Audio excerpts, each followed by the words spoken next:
اس وقت حافظ نعیم صاحب کی کیلکولیشن یہ تھی کہ پیپلز پارٹی پر جتنا پریشر پڑے گا اس کے بعد پیپلز پارٹی جھک مار کے اس بل کو واپس لے گی۔ سبسکرائب کریں اور بیل دبائیں تاکہ کوئی خبر رہ نہ جائے۔ کراچی شہر ناپرسان حال کراچی جو سب کا ہے، لیکن کراچی کا کوئی نہیں پچھلے دنوں خبروں کی زد میں رہا۔ کراچی میں پھر ایک مرتبہ سیاست کا موسم لوٹ آیا۔ کراچی میں متنازع بلدیاتی بل جو پاکستان پیپلز پارٹی کی گورنمنٹ نے، صوبائی گورنمنٹ نے جو پیش کیا تھا، اس کی وجہ سے کافی لیدے ہوئی، کافی دھرنا سیاست ہوئی، کافی احتجاج ہوا، کافی جھگڑے فساد دیکھنے میں آئے۔ دھرنا سیزن لوٹ آیا، لاٹھی چارج ہوا، بہت ساری اور باتیں ہوئیں جن کا گائے بگائے جائزہ لیں گے آج کے پروگرام میں۔ ہر شخص کراچی کا بیٹا بننے کا تمنائی ان دنوں رہا ہے۔ وہ لوگ بھی جنہوں نے کراچی سے لیا تو بہت کچھ، لیکن اسے دینے میں ہمیشہ بخل سے کام لیتے رہے۔ سب سے پہلے ہم بات کریں گے جماعت اسلامی کی۔ وہ جماعت اسلامی کسی زمانے میں کراچی جس کا سمجھا جاتا تھا، ایک مرتبہ پھر جماعت اسلامی نے کراچی پر اپنا تسلط ظاہر کرنے کے لیے، یہ ظاہر کرنے کے لیے کہ جماعت اسلامی ہی کراچی کے عوام کی ترجمان ہے، جماعت اسلامی کراچی کی قیادت نے اور اس کے بعد جماعت اسلامی کی مرکزی قیادت نے دھرنا سیشن جو ہے وہ آن کر دیا۔ سندھ اسمبلی کے سامنے دھرنا مار کر کے بیٹھ گئی جماعت اسلامی کراچی کی قیادت۔ اس کے بعد جو دن رات ہوا وہ دن تک آپ نے خود اپنی آنکھوں سے دیکھا۔ جماعت اسلامی نے کل 29 روز کا دھرنا دیا۔ بلدیاتی حقوق کے نام پر دیا جانے والا یہ دھرنا، اگر میں یہ کہوں کہ یہ دھرنا بالکل غلط ہے تو یقین جانیے میں جھوٹ بولوں گا۔ اگر میں یہ کہوں کہ یہ دھرنا نہیں دیا جانا چاہیے تھا تو یقین کیجئے پھر یہ سمجھ لیا جائے کہ پھر میرا کراچی سے کوئی تعلق ہی نہیں، یا پھر کراچی سے ہونے والی زیادتیوں سے میں اپنے آپ کو لا تعلق ظاہر کرتا ہوں، اور اب ایسا میں کر نہیں سکتا۔ جماعت اسلامی کا 29 روزہ یہ احتجاجی دھرنا دھیرے دھیرے ایک پکنک میں تبدیل ہو گیا۔ جماعت اسلامی بھی ایم کیو ایم کی طرح ایک ایونٹ مینجمنٹ کمپنی کی طرح سے نظر آئی۔ جماعت اسلامی کی قیادت نے یہاں پہ فوڈ میلہ لگایا، بس اسٹالز لگانے باقی رہ گئے تھے، میرا خیال ہے کوئی اسپانسر مناسب نہیں مل پایا۔ بچے آئے، پیپلز پارٹی کی انورٹڈ کاماز میں خوبیاں گنوائی گئیں، تبرہ ہوا، صبح شام بلدیاتی حقوق کا گانا گایا گیا۔ لیکن واقفان حال اچھی طرح سے جانتے ہیں کہ پاکستان پیپلز پارٹی کی قیادت نے، صوبائی قیادت نے، وزیر اعلیٰ سندھ نے، بلاول نے اور جتنے بھی لوگ پاکستان پیپلز پارٹی کے یعنی ٹاپ براس میں ہیں، ان کی طرف سے اس دھرنے کو اور اس دھرنے کے شرکاء کو، اس دھرنے کو سجانے والوں کی طرف سے بالکل نو لفٹ کا بورڈ لگا دیا گیا۔ گو کہ سعید غنی صاحب، ناصر حسین شاہ صاحب ابتدائی طور پر گئے اس دھرنے میں۔ بھائی یہ بات کا ہے یار، خدا کا خوف کرو، میں جو کچھ کہہ رہا ہوں یہ اس سے بالکل الٹ ہے۔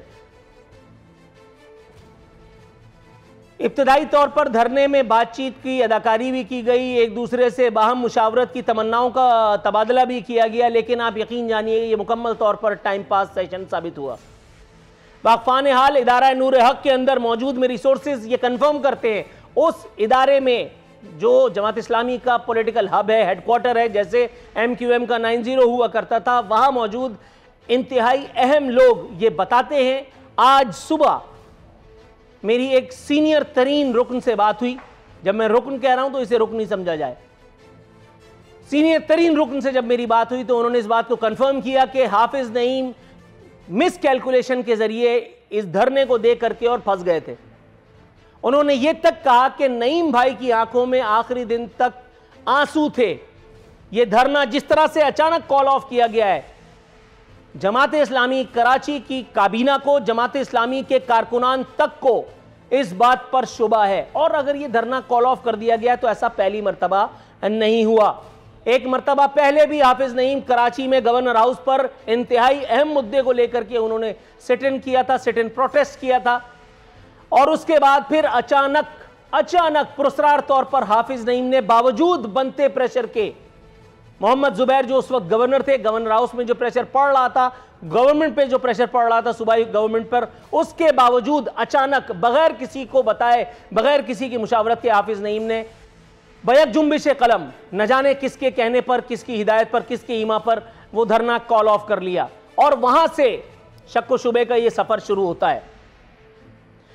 इस वक्त हाफिज नईम साहब की कैलकुलेशन ये थी कि पीपल्स पार्टी पर जितना प्रेशर पड़ेगा उसके बाद पीपल्स पार्टी जग मार के इस बिल को वापस लेगी। पीपल्स पार्टी और कराची से मुताल्लिक मतलब ये ज़रा थोड़ा सा गड़बड़ेशन है। आप सईद गनी साहब की ज़ुबानी आपको बताऊं, उन्होंने कहा आप 1 साल तक बैठे रहें, हमें कोई फ़र्क नहीं पड़ता। बिलीव यू मी, ये 1 साल नहीं 200 साल तक बैठे रहते, कुछ नहीं होता। और अगर हुआ है तो मैं अभी आपको आगे चल करके बताऊंगा कि ऐसा क्यों हुआ है। एक मुखबिर, इनसाइड मुखबिर, दोनों तरफ, जिसने धरना खत्म करवाया और जिसने वो टेलीफोन कॉल सुनी, वो ये कंफर्म करता है कि जमात इस्लामी को एक पुरस्कार, एक नामालूम फोन कॉल के जरिए ये हिदायत दी गई कि भाईजान बहुत हो गया, उठाओ बोरिया बिस्तर और चलो यहां से। जमात इस्लामी ने कुछ ना बनते देख करके उसके बाद उन्होंने इस धरने का सिलसिला पूरे शहर में फैलाने की प्लानिंग की। ये धरना पूरे शहर में फैलता, उन्होंने शहर के 5 अहम तरीन मुकामात, सुपर हाईवे, नेशनल हाईवे और इस तरह की 5 जगहें जिनमें शारा फैसल भी शामिल है, उन्होंने ब्लॉक करने की मंसूबाबंदी की। जाहिर है कि अगर ये हो जाता तो शहर भर में पैनिक होता, बहुत लॉ एंड ऑर्डर की सिचुएशन हो सकती थी, न जाने क्या कुछ और भी होता। इसको देखते हुए वाक़फ़ान हाल ये बात कंफर्म करते हैं कि जाहिर है कि फिर जिसने डंडा उठाना होता है उसने डंडा उठाया और उसने पूछा आपका मसला क्या है। इन्होंने कहा पीपल्स पार्टी लिफ्ट नहीं दे रही। उन्होंने कहा अच्छा वेट करो। दूसरी तरफ पीपल्स पार्टी को फ़ोन किया गया, पीपल्स पार्टी ने हेलो कहा और उसके बाद धड़म तख्ता हो गया। उसके बाद पीपल्स पार्टी की अब वो फुटेज चलाओ जिसमें हाफिज नईम के साथ पाकिस्तान पीपल्स पार्टी की क़यादत नज़र भी आ रही है और भाईचारे की अदाकारी भी की जा रही है कि जैसे सब बाहम शीरो शकर हो गए। अहम तरीन मुद्दों पर कोई बात नहीं हुई। वो पीपल्स पार्टी जिसके रूह रवां आसिफ अली जरदारी साहब ऑन रिकॉर्ड हैं कि सियासी मुआहदे कोई कुरान और हदीस नहीं होते, उसने जाकर के हाफिज नईम को एक डॉक्यूमेंट दिया और हाफिज नईम ने सलाम साहब किया और उसके बाद ये जा वो जा।